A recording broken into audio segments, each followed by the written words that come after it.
Hellboy. Yeah. I mean, talk about the process of turning into the Red Man. It was a huge process. I mean, like, the makeup alone, it's like 3 hours in the chair. It's a full mask. There's a full bodysuit. This right hand of doom that is manipulatable. There's eyes, yellow contact lenses that go beyond the what do you call that, iris or whatever? And then a mouthpiece as well with teeth in it. So more than 4 or 5 hours just to get it all on, you No, think? it was like 3. It was like 3 to get it on. But then beyond that, it's like you're an entirely different animal, right? It's like you're playing a rhinoceros. So the voice, like everything, the movement, like everything. Give me a little Hellboy right now. Oh, I don't know. You know, it's just, I can't do it. I can't do it. It's too embarrassing, Natalie. It's too embarrassing. You just gave me a little. A little bit. Oh, crap. I love it. For you, though, getting asked to play this role, I mean, obviously such a big comic book role. What did it mean? I mean, at first it was very daunting, you know, because there had been a great 2 movies that had come before, and I love the comics, and I wanted to live up to it, and they pitched me this idea that it would be very different, it would be very horror-based, you know, really dark and weird and strange, and I loved it, and I started to lose that fear and just get really excited and think about all the work I had ahead of me. But I was very excited to do this. It's quite an honor for them to ask me, and it was something that I really wanted to work very hard on.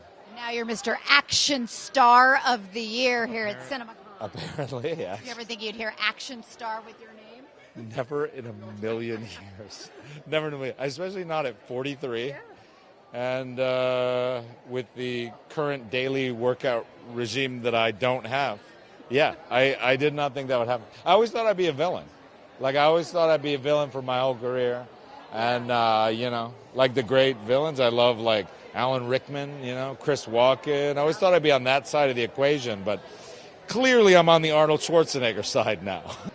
But even better than a villain is a lovable Hopper, and we all love Stranger Things, and you as Hopper. I just want to know, are Joyce and Hopper going to finally get together?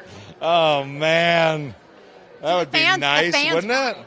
Yeah, I know. They call it Jopper. Like that's my favorite thing is, like, you know, we have huge 12 and 13-year-old fans, right? Like, just and swaths me. of them. I know, you as well. But I'm saying, like, these 12 and 13-year-olds are heavily invested in a middle-aged couple getting together. And I think that's just adorable and strange. So, yeah, I mean, you know, I'd love to see it. I've said from the very beginning that I think that they're 2 broken people that would probably drive each other crazy, but also are like puzzle pieces that probably belong to each other, but belong together. But we'll have to see what unfolds in season 3. You have said that you had a crush on Winona growing up, yeah, so are you I'm just kidding? saying, you've already put it out there. Oh, God. I mean, it's funny. I was just in my room. Reality Bites. It's like the 25th anniversary of that or something.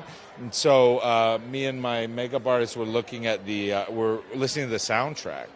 And that movie, Such a good soundtrack. yeah, and there's a picture of her on that cover of that thing. She is just so beautiful. I mean, she still is, and like, she's a beautiful human being, and I just adore her. So the crush has continued for 20 plus years. Yeah, and she's just like a joy to work with. I just adore her. If you love that video, you're going to love everything on the Access YouTube channel. So hit the subscribe button. You can thank me later. Hit it.